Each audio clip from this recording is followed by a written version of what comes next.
Hello बच्चों, कैसे हो आप सब? बढ़िया, सब बढ़िया छे। आज की इस क्लास में हम क्या बात करने वाले हैं 8.1 एक्सरसाइज की, और ये एक्सरसाइज आपके एग्ज़ाम के लिए इम्पॉर्टेंट है। साथ ही साथ आज से हम शुरुआत कर रहे हैं त्रिकोणमिति एक्सरसाइज करने की। तो चलिए बिना देर के हुए हम क्लास को शुरू करेंगे। और शुरू करने से पहले आपको बताना चाहेंगे कि पिछले 2 वीडियो में आपने फॉर्मूलों को अच्छी तरीके से तैयार कर लिया है। यदि अभी तक आपने वो वीडियोज़ नहीं देखे हैं तो सबसे पहले उन वीडियो को देखें, उसके बाद इस क्लास को कंटिन्यू करें ताकि आपको बेहतर समझ में आ सके। ये क्लास आप सभी के लिए इम्पॉर्टेंट है, चाहे वो यूपी बोर्ड हो, चाहे सीबीएसई बोर्ड हो, या किसी भी बोर्ड से आप पढ़ाई कर रहे हैं, क्योंकि एनसीईआरटी बुक ऑल इंडिया चल रही है। तो करते हैं अब हम क्लास को यहीं पर शुरू। और क्या लिखा हुआ है कि त्रिभुज ABC में कोण B क्या है? मेरा समकोण है, मतलब कोण B का मान जो है वो समकोण है। पहले पढ़ते हैं फिर समझाते हैं। उसके बाद लिखा है कि AB बराबर 24 सेंटीमीटर और BC बराबर 7 सेंटीमीटर है, मतलब AB का मान 24 सेंटीमीटर है और BC का मान 7 सेंटीमीटर है। निम्नलिखित का मान ज्ञात कीजिए। तो अब इस क्वेश्चन को क्या करना है कि कुछ दिया हुआ है, AB दिया है, BC दिया है, और कुछ मान निकालने के लिए कहे हैं। किसके मान निकालने हैं? Sine A cos B, sine C और cos C। इंग्लिश में भी वही लिखा है कि इन अ ट्रायंगल ABC, और उसके बाद लिखा है राइट एंगल एट B, मतलब B पे वो समकोण है। समकोण का मतलब B एंगल 90 डिग्री का है। और उसके बाद डिटरमाइन क्या डिटरमाइन करना है? इनकी वैल्यू को फाइंड करना है। आपको पता होना चाहिए कि समकोण का मतलब होता है जहाँ पे वो 90 डिग्री हो। ऐसा आपने पहले भी कभी पढ़ा होगा कि समकोण मतलब 90 डिग्री। और मैंने आपको बताया है कि 90 डिग्री के सामने वाली भुजा को कर्ण कहा जाता है। इस बात को ध्यान रखिएगा। चलिए अब हम पहले क्वेश्चन को हल करना शुरू करते हैं। तो सबसे पहले क्या लिखेंगे कि पहले क्वेश्चन में क्या क्या हमें दिया है। हमें क्या क्या दिया है उसे लिखते हैं। क्या दिया है? AB बराबर, तो हम लोग लिखेंगे कि AB बराबर कितना है? 24 सेंटीमीटर। उसके बाद BC बराबर दिया है, कितना दिया है? 7 सेंटीमीटर। ये क्वेश्चन ऐसे तो बिल्कुल हल नहीं होगा, हमें एक त्रिभुज को बनाना ही पड़ेगा। तो हम सबसे पहले क्या करेंगे? एक त्रिभुज बनाएंगे। मान लीजिए हमने ये एक त्रिभुज बना दिया। अब बहुत ध्यान से देखिएगा, इस त्रिभुज में ये वाला कोण कितने डिग्री का हमने रखा? 90 डिग्री का। और जब 90 रखा तो इसको हम क्या कहेंगे? इस वाले पॉइंट को हम लोग B कहेंगे। अब आपकी मर्जी, आप चाहें तो इसको C कर दें, चाहे तो इसको A कर दें, कोई फर्क नहीं पड़ेगा। तो हम इसको A कर देते हैं, इसे B कर देते हैं और इसे C कर देते हैं। अब ऐसा डायग्राम बनाया। ऐसा ही क्यों बनाया? सबसे बड़ी बात कि ऐसा ही क्यों बनाया, क्योंकि यहाँ पर B वाला कोण हम लोगों को 90 डिग्री रखना था, इसलिए B को हमने 90 रखा। बाकी आपकी मर्जी, आप चाहे कुछ भी रखें, है ना। लेकिन इंपॉर्टेंट है, लास्ट तक ज़रूर देखना है। तो क्या करते हैं, अब हम लोग लिखते हैं कि हमें AB बराबर कितना? 24 दिया है, मतलब ये दिया है हमें 24 सेंटीमीटर। कोई बात नहीं, एक ही डायग्राम, पूरे क्वेश्चन दोनों के दोनों सॉल्व हो जाएंगे। उसके बाद BC बराबर कितना? 7 सेंटीमीटर। तो यहाँ हम लोग लिख देंगे 7 सेंटीमीटर। अब हमें कुछ भी करके AC की वैल्यू को फाइंड करना होगा, क्योंकि अब क्यों फाइंड करना होगा अगर इसकी बात करें तो उसके लिए देखिए क्यों फाइंड करना होगा। जगह छोड़ते हैं, यहीं पर फाइंड करेंगे, लेकिन क्यों करना होगा। पहले क्वेश्चन में आपको पता है कि हमें साइन A की वैल्यू निकालनी है। क्या निकालनी है? अगर हम यहाँ से इसको मिटा दें, पहला यहाँ से स्टार्ट करें, क्योंकि वो हम दोनों में कॉमन चीज़ हो जाएगी। तो क्या है, हमें किसकी वैल्यू निकालनी है? साइन A की वैल्यू निकालनी है। और आपको पता है आपने क्या पढ़ा था पिछली क्लास में, पिछले से पिछली क्लास में, मतलब फर्स्ट वाली क्लास, कि लाल बटे क्या? का। तो लाल बटे का तो क्या हुआ? बहुत ध्यान से देखिएगा। हमने बताया था राइट एंगल ट्रायंगल के सामने जो राइट एंगल ट्रायंगल होगा उसमें 90 डिग्री के सामने वाली भुजा को क्या कहेंगे? हम लोग कर्ण कहेंगे। और अंग्रेजी में इसे हाइपोटेनियस भी कहते हैं। हाइपोटेनियस भी क्या कहते हैं। और ये क्या है? ये हमारा लंब हमने मान लिया, तो इसे मानने की जरूरत नहीं है, ये चेंज होता रहता है ना। तो चलिए, मैंने क्या बताया? लाल बटे का मतलब लंब बटे क्या? कर्ण। और इंग्लिश मीडियम वालों के लिए क्या था? P, B और P और H और उसके बाद का A लिखना चाहिए। H हम लोग B लिखेंगे, मतलब perpendicular base, perpendicular hypotenuse base. कैसे इसे समझेंगे? ये वैल्यू बताई थी हमने कि क्या होती है? साइन होती है। फिर इसके बारे में बताया था कि ये कॉस होता है। फिर ये बताया था कि ये क्या होता है? ये टैन होता है। साइन हो गया, कॉस हो गया, टैन हो गया, और भी बहुत सारी चीज़ें बताई थी। सेम वैसे ही इसे साइन लिखेंगे, इसे कॉस लिखेंगे, इसे टैन लिखेंगे। लेकिन क्यों लिखेंगे, कैसे लिखेंगे? साइन A बराबर क्या बताया मैंने? L बटे K मतलब लंब बटे कर्ण, और इंग्लिश वाले क्या लिखेंगे, परपेंडिकुलर अपॉन हाइपोटेनियस। तो ये हो गया लंब बटे कर्ण। अब बताइए कि साइन ए, अब यहाँ से देखकर मुझे बताना है कि एंगल ए कहाँ पर है। ये देखो एंगल ए यहाँ पर है। अब एंगल ए से जो सामने वाली साइड होगी उसे लंब कहेंगे, मतलब इस बार लंब नीचे हो गया। मैंने पिछली क्लास में बताया था कि लंब, देखिए मान लो आप इसको ऐसे बनाते, मतलब ये वाला हिस्सा इधर कर देते तो ये वाली साइड ऊपर हो जाती। कुल मिला के ये कहने का मतलब है जहाँ ए है वहाँ सी कर दो, सी की जगह पे ए कर दो, तो चेंज होता रहेगा। मतलब लंब का जो वैल्यू है वो कितना है इस कोण के सामने, मतलब ए के सामने वाली साइड कौन है, बी सी। तो यहाँ पर क्या लिखेंगे, बी सी लिखेंगे, समझिएगा, इंपॉर्टेंट है। फिर कर्ण की वैल्यू तो ए सी है, कर्ण फिक्स रहेगा। तो अब हम ए सी, लेकिन मुझे बी सी की वैल्यू तो पता है, कितनी पता है, बी सी की वैल्यू पता है 7 सेंटीमीटर। क्या मुझे ए सी की वैल्यू पता है, बिल्कुल भी नहीं पता है। और जब ए सी की वैल्यू नहीं पता होगी तो हम लोग क्या करेंगे, ए सी नहीं ऑन करेंगे, क्या करेंगे, कर्ण स्क्वायर बराबर आधार स्क्वायर प्लस लंब स्क्वायर वाला फॉर्मूला लगाएंगे, जिसे क्या कहते हैं, पाइथागोरस थ्योरम। मतलब हाइपोटेनस का whole square equal to perpendicular का होल स्क्वायर प्लस बेस का होल स्क्वायर, है ना। तो ये जगह मैंने इसीलिए छोड़ रखी थी। यहाँ लिखेंगे क्या, पाइथागोरस चाचा वाली में लगा देंगे। पाइथागोरस ये कौन थे, चाचा थे, पाइथागोरस प्रमेय, है ना। ये क्या प्रमेय इन्होंने दी थी, इन्होंने कहा था कि कर्ण का होल स्क्वायर बराबर क्या, लंब का होल स्क्वायर प्लस, देखो चाचा से मिलने मक्खी आई है, लंब का होल स्क्वायर और ये आधार का होल स्क्वायर। अब क्या करते हैं, लंब की वैल्यू कितनी है, अगर हम यहाँ पर देखें तो ये कितना है 24, चाहे जिसे भी यहाँ पर लंब मानकर इसको हम लोग सॉल्व कर देंगे ये वैल्यू सेम ही आएगी। तो हम लोग क्या लिखते हैं, ये हमने लंब माना तो कितना हो गया 24। लंब और आधार बदलते रहते हैं, कर्ण का मान बदलता नहीं है। लंब डिपेंड करेगा कि हम किस एंगल की बात कर रहे हैं, आधार डिपेंड करेगा कि हम किस एंगल की बात कर रहे हैं। हमने अगर इस एंगल की बात की तो ये लंब हो जाएगा, मतलब ये वाला मेरा जो है वो परपेंडिकुलर होगा। अगर इस एंगल की बात करेंगे तो ये वाला परपेंडिकुलर होगा। इस बात को बहुत इंपॉर्टेंट है, और ये इंपॉर्टेंट है तो आप इसको क्या करना है, बहुत अच्छे से समझना है आपको, है ना। चलिए अब क्या हुआ, आधार मैंने क्या लिया 7 लिखा, तो अब इसका होल स्क्वायर भी लगाएंगे तो हुआ 24 का स्क्वायर, मतलब 24 गुणे 24, बिल्कुल याद कर लीजिए, 2 से लेकर पूरे 25 तक के स्क्वायर आप लोगों को याद होने चाहिए। तो 24 में कितना होता है 576 और 7 में होता है 49। जब 576 को 49 में आप जोड़ देंगे तो कितना आएगा 625 आएगा। और इधर से कौन चला आ रहा था, इधर से कर्ण का स्क्वायर चला आ रहा था। देखिए जितने भी क्वेश्चन आप समझे वो इंपॉर्टेंट होने चाहिए, तो इसलिए क्या है, स्क्वायर उधर गया, अंडर रूट लगाया, और आपको पता है कि अंडर रूट 625 का मान कितना होता है, सबको पता है कि अंडर रूट 625 का मान कितना होगा, 25 होता है। याद रखिएगा अंडर रूट 625 का मान कितना, 25 लिखेंगे आप। तो इस तरीके से आपका जो कर्ण आया है वो कितना आ गया है, वो मेरा आ गया है कितना, 25 सेंटीमीटर। मतलब हमारी हाइपोटेनियस फाइंड हो गई है। क्या फाइंड हो चुकी है, 25 सेंटीमीटर मेरा हाइपोटेनियस आ चुका है। तो ए से लेकर सी तक की वैल्यू कितनी हो गई, 25 सेंटीमीटर। कितना तो आसान है ना, मतलब वही लाल बटे कक्का वाला फॉर्मूला, और सॉल्व कर दिया कि हम लोगों ने साइन ए की वैल्यू निकाल दी। क्या ये आप लोगों को समझ में आया?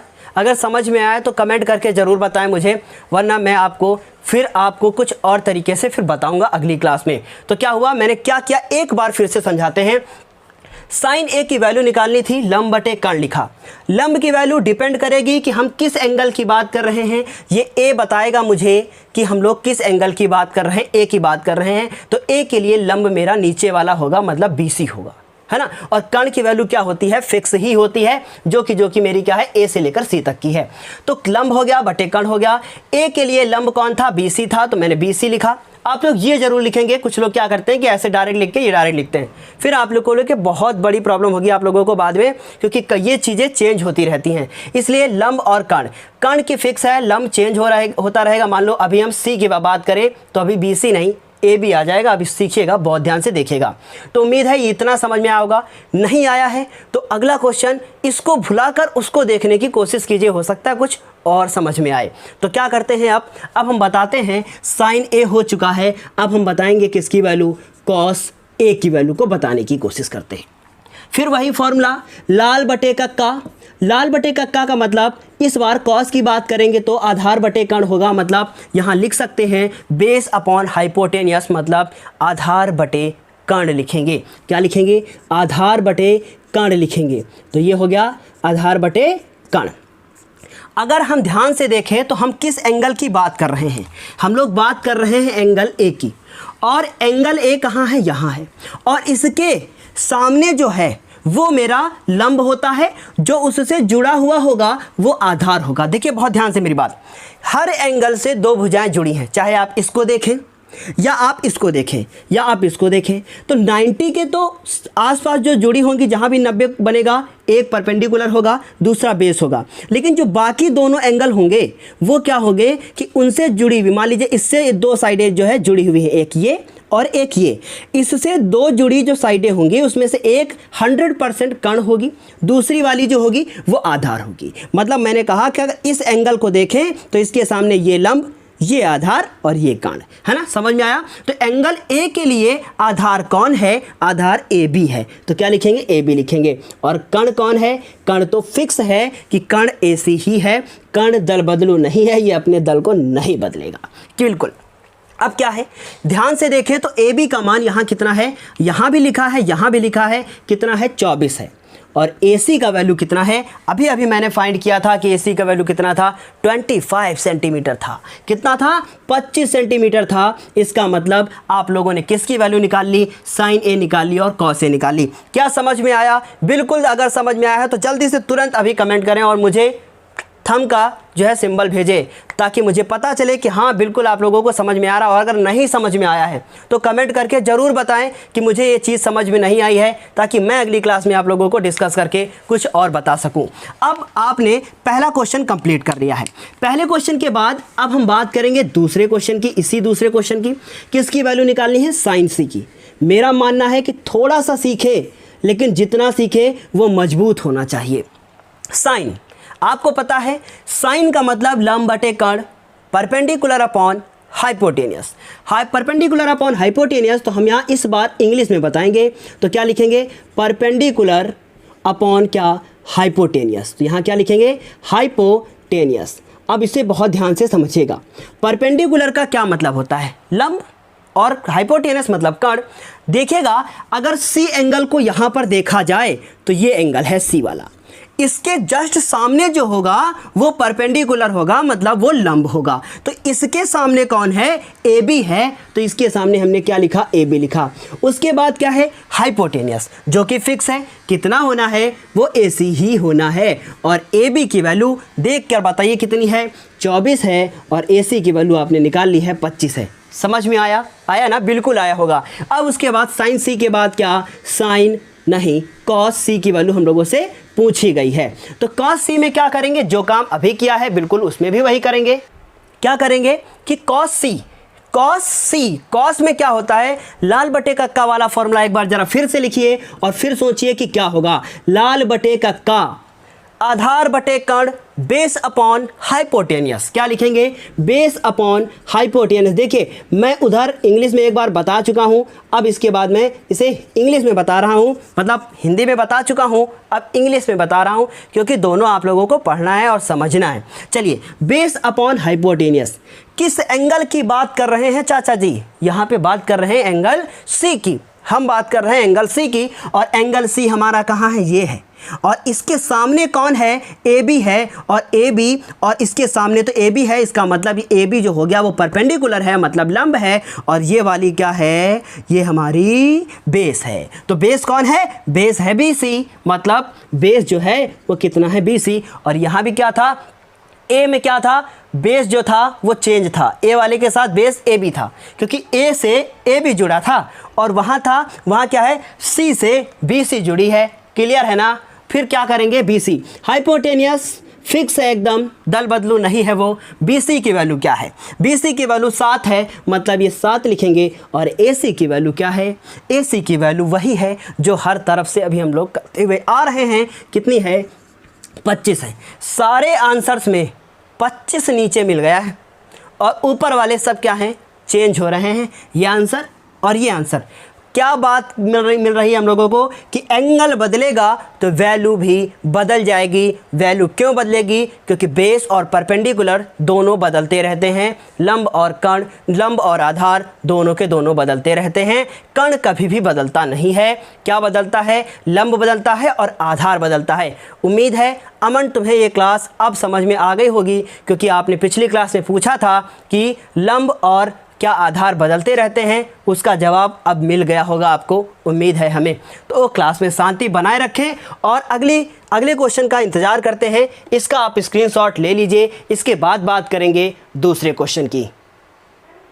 उम्मीद है कि पहला क्वेश्चन आपको समझ में आ गया होगा और अब बात करेंगे दूसरे क्वेश्चन की। और ये क्वेश्चन आपके एग्ज़ाम के लिए बेहद इम्पॉर्टेंट है, इसलिए ध्यान रखिएगा कि ऐसे क्वेश्चंस को आप अपनी कॉपी पर 1 नहीं, 2 नहीं, 3 नहीं, कम से कम 4 बार लगाइएगा, तभी ये क्वेश्चंस आपको तैयार होंगे। ये त्रिकोणमिति है, हलवा नहीं जो खा लिया। याद रखिएगा इस बात को, क्योंकि क्या शाहरुख खान वाली आवाज़ में हम बोल पाते हैं। थोड़ा थोड़ा आप लोगों को पता है, पिछली क्लास में बच्चे बोले भी थे कि जो है सर आपने शाहरुख खान की आवाज़ में बोला, लेकिन मुझे नहीं लगता कि वो शाहरुख खान की आवाज़ में मैंने बोला था। मैं तो मजाक में आप लोगों को इंटरटेन करने के लिए बीच बीच में आवाज़ें बदलता रहता हूँ, है ना। तो फिर वो तो मोशन पे डिपेंड करता है कि क्या है जो है मोशन का सेंस यहाँ पर बस इतना है कि हम किस मोशन में आपको पढ़ा रहे हैं, किस स्पीड में हम लोग चल रहे हैं, वो डिपेंड करता है कि क्लास का माहौल कैसा है। माहौल तो ऐसा है कि सामने भी कुछ नहीं है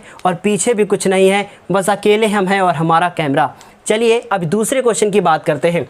क्या लिखा है कि आकृति 8.13 में, मतलब ये आकृति है और इस आकृति का नाम क्या है? 8.13, मतलब हो सकता है 8वें एक्सरसाइज में 13वां फिगर बना हो, यही मतलब ही होगा। तो मतलब क्या है? अब इससे कोई मतलब नहीं।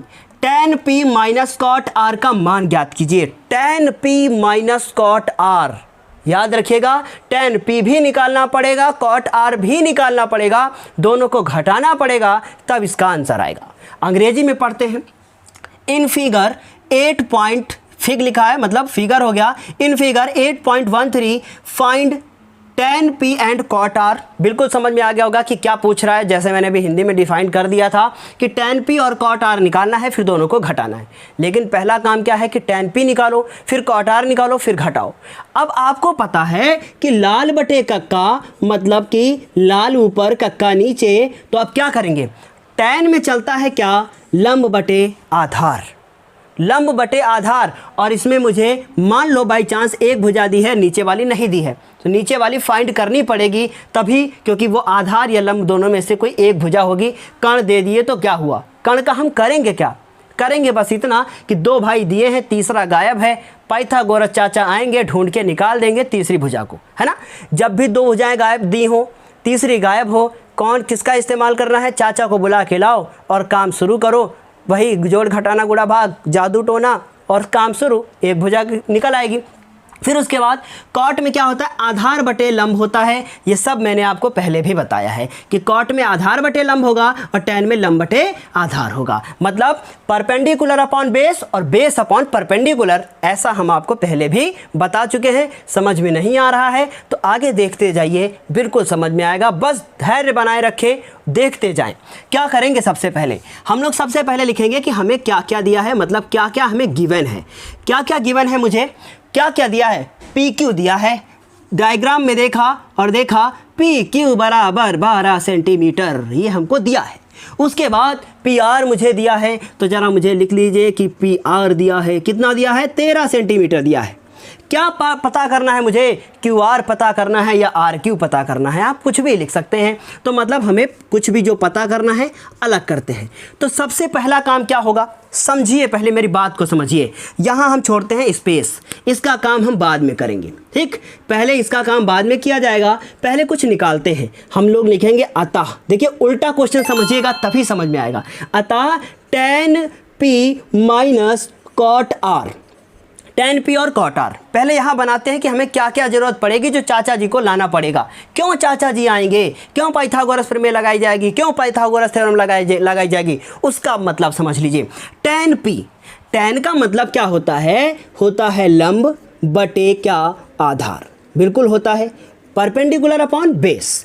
कॉट का मतलब आधार बटे लंब, तो क्या लिखेंगे माइनस आधार बटे कितना, बताइए जल्दी से, आधार बटे कितना लंब। उल्टा ही होता है tan और कॉट आपस में, लेकिन P एंगल मेरा कहाँ है, P एंगल मेरा यहाँ है और इसके सामने हमने देखा तो कौन सी साइड है, QR है, मतलब P के लिए QR लंब है। यही तो मतलब हुआ कि P के लिए QR लंब है, इसका मतलब हम यहाँ पर QR लिखेंगे।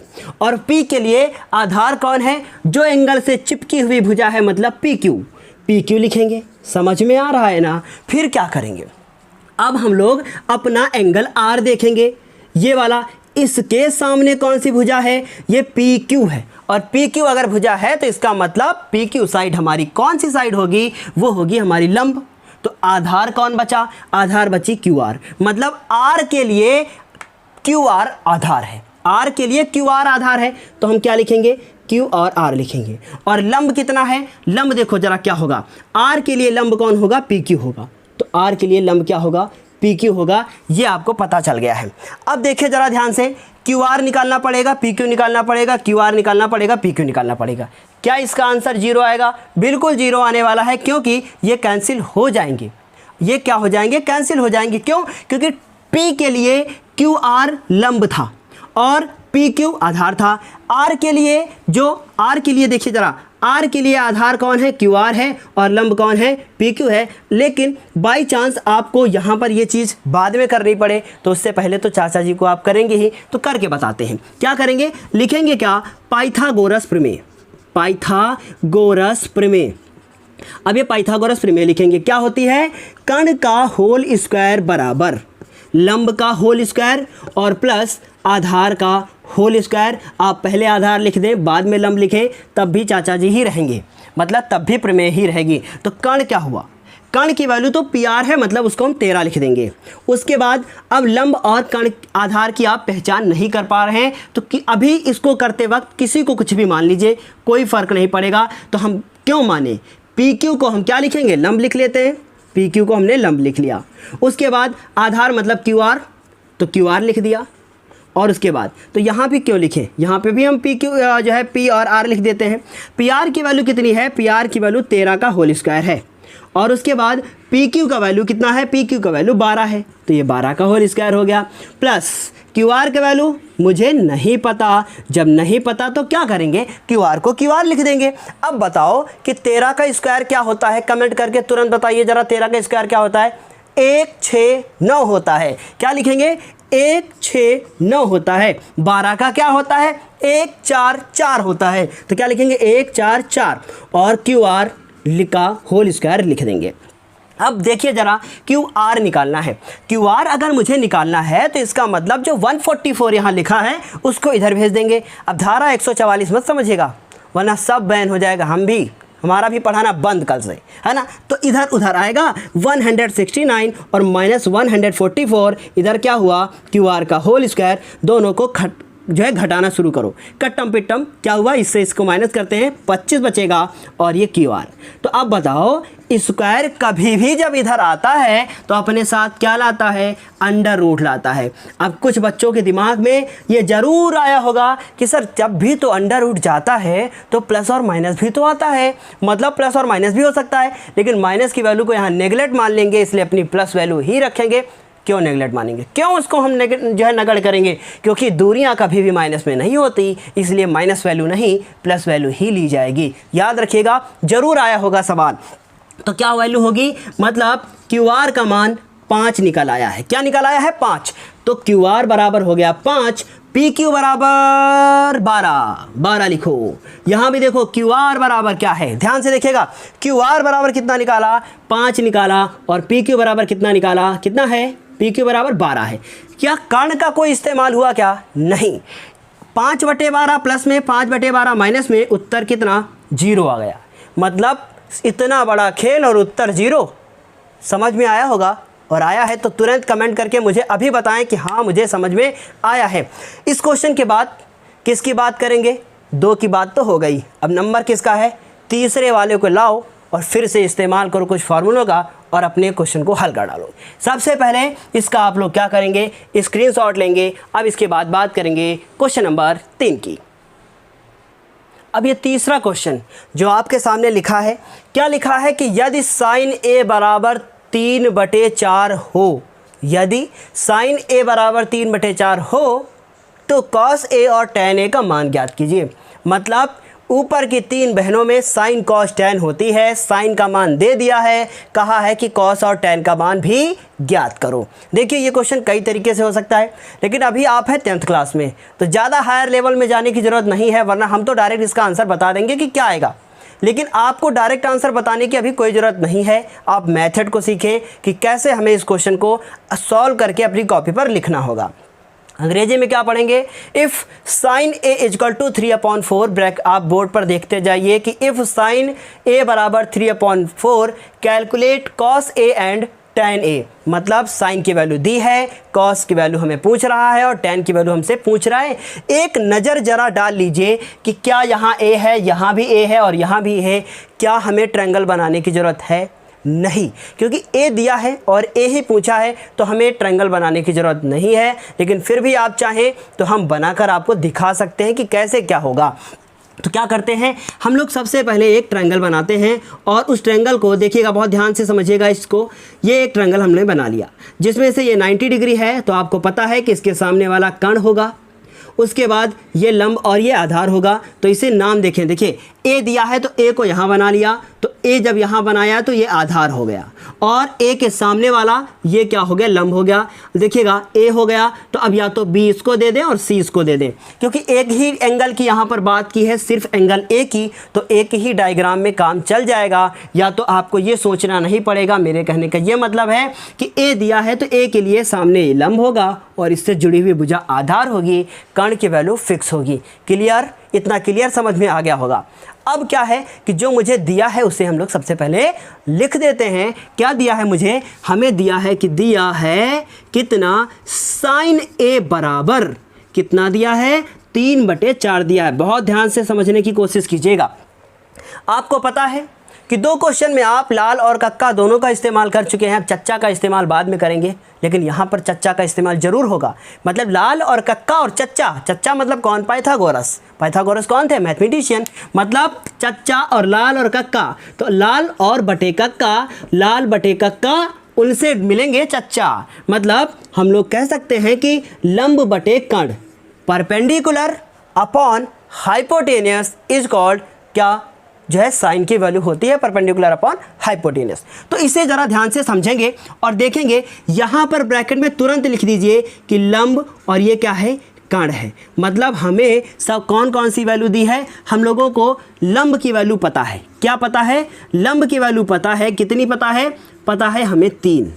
देखिएगा इंपॉर्टेंट बात है, क्योंकि ए दिया है, ए ही पूछा है, तो हमें लंब लिखने में कोई प्रॉब्लम नहीं होनी चाहिए। तो लंब की वैल्यू कितनी दी है? 3 दी है। अगर इसमें भी आपको प्रॉब्लम है तो क्या करते हैं, इसको देखते हैं और यहाँ पर लिख देते हैं कि ए के सामने बी सी है, मतलब ये बी सी बराबर 3 दिया है। ऐसे भी आप लिख सकते हैं। लंब हो गया। कर्ण की वैल्यू कितनी दी है? कर्ण की वैल्यू हमको दी है, कितनी दी है? 4 दी है। ये 3/4 लिखा हुआ है। कितनी दी है? 4 दी है। फिर उसके बाद आधार दिया है। कितना दिया है? आधार, जो कि नहीं दिया है। मतलब आधार हमें निकालना होगा और आधार निकाल कर कौन देगा? 2 भाई दिए हैं, लंब दिया है, कर्ण दिया है, कौन गायब है? आधार गायब है। कौन ढूंढ के लाएगा? चच्चा ढूंढ के लाएंगे इसको। मतलब पाइथागोरस चच्चा को लाना पड़ेगा और उनके माध्यम से इसको ढूंढना पड़ेगा। तो क्या लिखेंगे? पाइथागोरस प्रमेय से। और पाइथागोरस प्रमेय जब वो लगाएंगे, जादू टोना करेंगे, तब आधार फाइंड हो जाएगा। तो पाइथागोरस प्रमेय। पाइथागोरस कौन थे? ये एक मैथमेटिशियन थे। तो क्या हुआ, क्या थ्योरम इन्होंने दी थी? इन्होंने कहा था कि कर्ण का अगर स्क्वायर कर दो तो लंब का स्क्वायर और प्लस आधार का स्क्वायर योग अगर उनका कर दिया जाए तो मतलब वो कर्ण के बराबर होगा। मतलब hypotenuse is equal to perpendicular का होल स्क्वायर प्लस बेस का होल स्क्वायर इज कॉल्ड क्या? Pythagoras theorem. ये थ्योरम। उसके बाद कर्ण की वैल्यू देखिएगा कितनी दी है? 4। इंपॉर्टेंट है, अंडर रूट आएगा जो आपको रूठने पर मजबूर कर देगा, इसलिए ध्यान से देखिएगा, इंपॉर्टेंट है, सॉल्व करने में ज़रूर प्रॉब्लम होगी आपको बाद में। लंब, लंब कितना है? 3 दिया है। 3 का होल स्क्वायर। कौन गायब है? आज भी आधार गायब है, रोज भाग जाता है। देखते हैं। 4 का स्क्वायर 16, 3 का स्क्वायर 9, प्लस आधार का होल स्क्वायर। 4 का स्क्वायर मतलब स्क्वायर ऑफ 4 इक्वल टू क्या 16, स्क्वायर ऑफ 3 इक्वल टू 9 और आधार का स्क्वायर आधार मतलब बेस का स्क्वायर बेस लिख दिया। इंग्लिश मीडियम वाले क्या लिखेंगे, पाइथागोरस थ्योरम, हाइपोटेनस का होल स्क्वायर, परपेंडिकुलर का होल स्क्वायर, बेस का होल स्क्वायर, वैल्यू पुट कर देंगे। अब देखिए 9 इधर आएगा तो क्या होगा 16 और 9 को इधर ले आओ तो क्या हो जाएगा, इधर हो जाएगा आधार का होल स्क्वायर। अब आपको ये तो पता ही होगा कि 16 में 9 गए तो कितने बचे, 7 बचे और ये हो गया आधार का होल स्क्वायर। और स्क्वायर कभी भी जब इधर जाता है तो क्या लगाता है, अपने साथ स्क्वायर रूट लगा देता है, मतलब ये अंडर रूट हो गया और आधार की वैल्यू हमें पता चल गई कि आधार बराबर कितना हो गया, अंडर रूट 7 हो गया। देखिए तीनों चीज़ें पता हो गई। और अगर ये तीनों भाई हमें पता होते हैं, कौन कौन, हाइपोटेनियस, बेस और परपेंडिकुलर, तीनों अगर पता होते हैं तो 6 बहनें हैं जो वो भाग नहीं पाती हैं, वो अपना काम सही समय पर करेंगी। मतलब कहने का ये मतलब है कि ये तीनों भाई जो होंगे तो 6 बहनें आसानी से मिल जाएंगी। और वो कैसे मिल जाएंगी, अभी तो हमसे छोटका और बड़का 2 लोगों के बारे में हमसे पूछा गया है। मतलब cos A की वैल्यू पूछी गई है और tan की वैल्यू पूछी गई है। क्या करेंगे, लिखेंगे कि अतः अब क्या करेंगे, cos A निकालना है। और आपको पता है cos होता है आधार बटे कर्ण मतलब बेस अपॉन हाइपोटेनियस। मतलब यहाँ क्या लिखेंगे, लिखेंगे कि आधार बटे क्या कर्ण। बिल्कुल आपको अच्छे से ये चीज़ समझ में आ रही होगी, हमें उम्मीद है। और यदि कोई कन्फ्यूज़न है तो कृपया कमेंट करके ज़रूर मुझे बताएं, क्योंकि जब तक कमेंट नहीं करेंगे मुझे नहीं पता चलेगा। मुझे तो बस ये लगेगा मैं ही आपको सब कुछ सिखा सकता हूँ, ऐसा बिल्कुल भी नहीं है। आप कहीं से भी सीख सकते हैं, जहाँ मन लगाएंगे वहीं सीख जाएंगे। हम भी जहाँ मन लगाते हैं वही काम कर लेते हैं। और पूरा दिन गुजरने के बाद आप लोगों के लिए रात में मेहनत की जाती है ताकि आप लोग पढ़ें, अच्छे से पढ़ें। और हमें भी थोड़ा सा अच्छा लगता है कि बच्चे हमारे जो हम पढ़ा रहे हैं उसको बहुत सीरियसली ले रहे हैं। लेकिन फिर भी बहुत सारे ऐसे बच्चे हैं जो पढ़ाई को सीरियस नहीं ले रहे हैं, बार बार कहते हैं लॉकडाउन चल रहा है, कृपया पढ़ाई को सीरियस ले लीजिए, मेहनत कीजिए, ज़रूर अच्छे नंबर आएंगे और हमारी विशेष आपके साथ हमेशा हैं। कॉस आधार बटे कर्ण। आधार की वैल्यू अभी अभी हमने निकाली थी जो हमारी टी-शर्ट से मिट गई है। आधार कितनी है, √7 लिख दी। कर्ण की वैल्यू क्या है, कर्ण की वैल्यू कितनी थी, 4 थी। तो √7/4। क्या हमें AC BC PC कुछ लिखने की ज़रूरत है, नहीं। क्यों नहीं ज़रूरत है, क्योंकि A था और A ही पूछा गया है तो ज़रूरत नहीं है। लेकिन फिर भी अगर आप लिखना चाहें तो यहाँ लिख सकते हैं कि AB या BA और जो कर्ण था आपका कितना AC लिख सकते हैं। cos A फाइंड हो गया।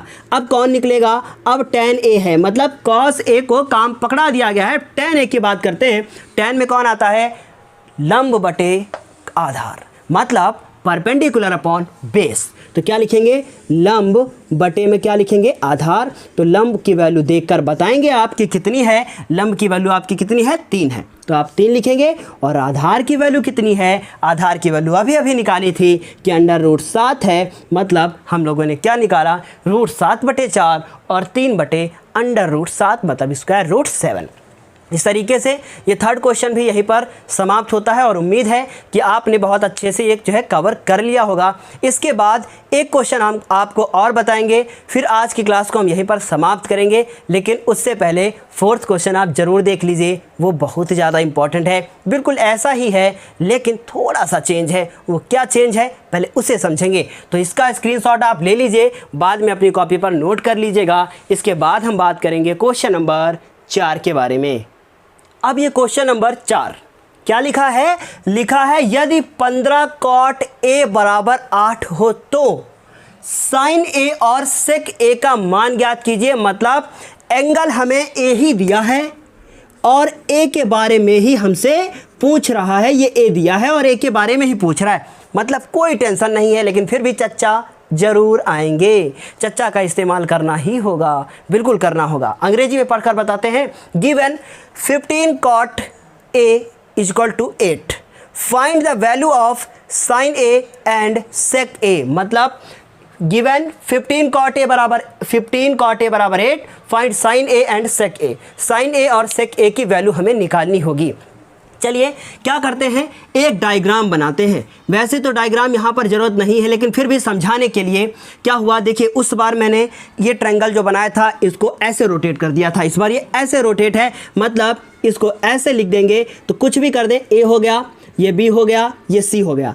अगर सी यहाँ रहेगा तो आधार ये होगा, अगर ए यहाँ रहेगा तो आधार ये होगा, और सी अगर यहाँ रहेगा तो इसके ये आधार होगा। सी के लिए ये आधार, ए के लिए ये आधार। याद रखिएगा, ए के लिए ये लंब, सी के लिए ये लंब। क्लियर है ना, सामने वाला लंब होता है, याद रखिएगा। और कर्ण तो फिक्स ही है ना, हाइपोटेनस की वैल्यू फिक्स होती है।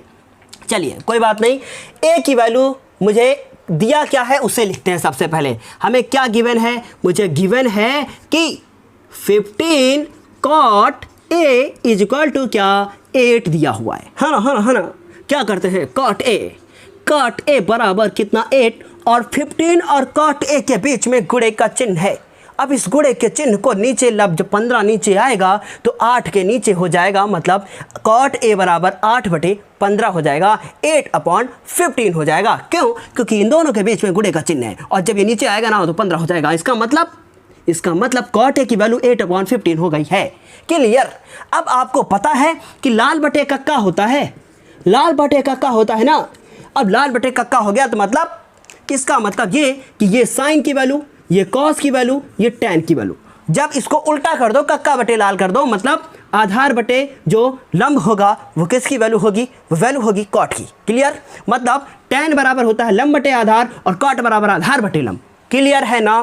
कॉसेक सेक और टैन, कॉसेक सेक और कॉट ये आपने पढ़ा है, पिछली क्लासेस में पढ़ा है, और कवर नहीं किया है तो आपकी गलती है, आपको पहले पिछले वीडियोस को कवर करना होगा।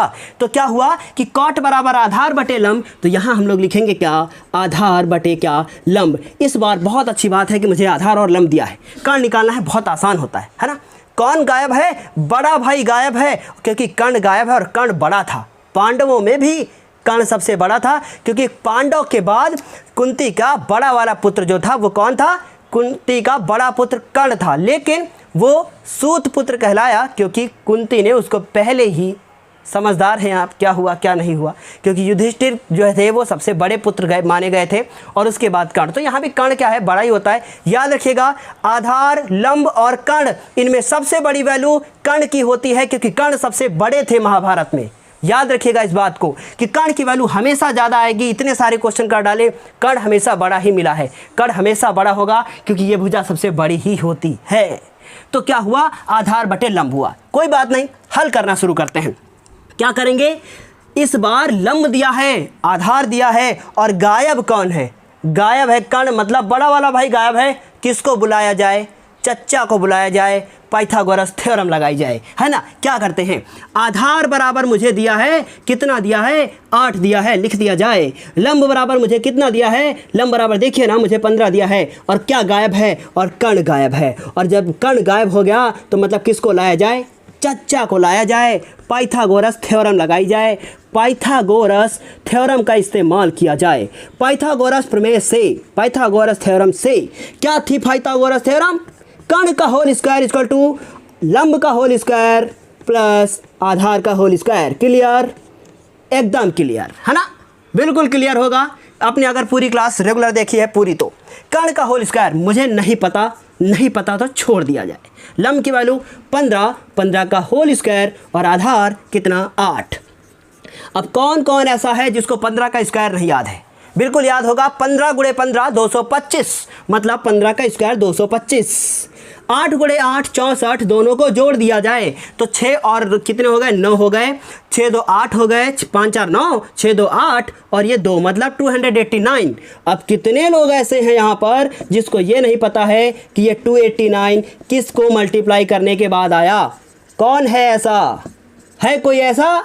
कर्ण का होल स्क्वायर, स्क्वायर उधर गया तो अंडर रूट लगाएगा, और अंडर रूट 289 की जो वैल्यू होती है वो 17 होती है, क्योंकि आप इसका पेयर बनाएंगे। 17 × 17 इज कॉल्ड क्या, 289। मतलब ये अंडर रूट 289 जो लिखा है उसकी वैल्यू कितनी आएगी, 17 आएगी। मतलब under root of 289 is equal to 17। इसका मतलब ये हुआ कि हम लोगों ने कण वाले को फाइंड कर लिया है, कण की वैल्यू को निकाल लिया है चच्चा के माध्यम से। अब ये चच्चा कौन क्या करेंगे, चच्चा का रोल ख़त्म। अब चच्चा का रोल ख़त्म, अब लाल को लाओ और कक्का को लाओ। तो मतलब क्या करेंगे, हमें साइन निकालना है और हमें सेक निकालना है। तो हम लोग क्या लिखेंगे, लिखेंगे अतः मतलब सो साइन ए, साइन ए, साइन ए क्या, लाल बटे का का, और लाल बटे का मतलब हाँ, साइन मतलब लंब बटे कण। तो क्या लिखेंगे हम लोग, लंब लिखेंगे, बटे में क्या लिखेंगे, कण लिखेंगे। अब मुझे बताओ कि यहाँ पर लंब की वैल्यू कितनी है। आपने कहा, बिना देखे कहा ना कि वैल्यू 15 है, तो क्या लिखेंगे, 15 लिखेंगे। और कण को अभी हमने निकाला था, कितना निकाला था, 17 निकाला था।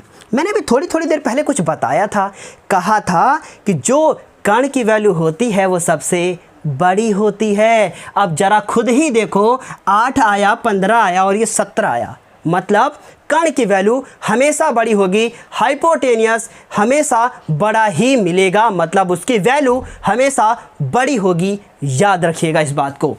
चलिए, साइन ए निकल गया। अब किसकी वैल्यू निकाली जाए, सेक की वैल्यू निकाली जाए। और सेक क्या होता है, ये कॉस का उल्टा होता है, मतलब फिर लिखेंगे लाल बटे का।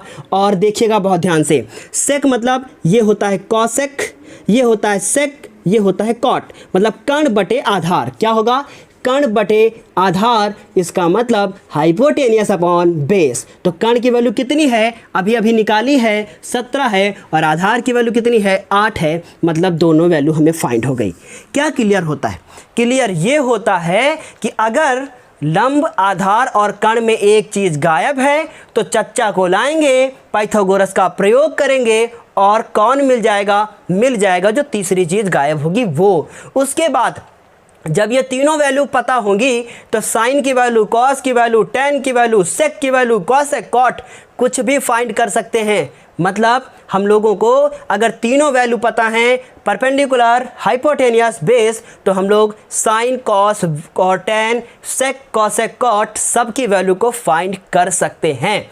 बस यही कुछ नियम थे जो आज की क्लास में आपको पढ़ाए गए हैं। और यदि अभी तक आपने स्क्रीनशॉट नहीं लिया है तो स्क्रीनशॉट ले लीजिए और इसे अपनी कॉपी पर अच्छे से नोट कर लीजिएगा, क्योंकि अब मैं इस क्लास को यहीं पर समाप्त करूंगा और फिर मिलते हैं अगली क्लास में। और सबसे बड़ी बात, अगर आपको कोई भी कन्फ्यूजन हुई है आज की क्लास में तो आप मुझे मेरे व्हाट्सएप नंबर पर मैसेज करके ज़रूर बताएं, क्योंकि अब ये जो भी कन्फ्यूज़न आपको रह जाएगी, जो भी कुछ कन्फ्यूज़न आपको होती है, वो कन्फ्यूज़न आपको अगली क्लास में ज़रूर दूर करके दी जाएगी। आज की क्लास के लिए इतना ही, फिर हम आपसे मिलेंगे अगली क्लास के लिए। तब तक के लिए बाय बाय।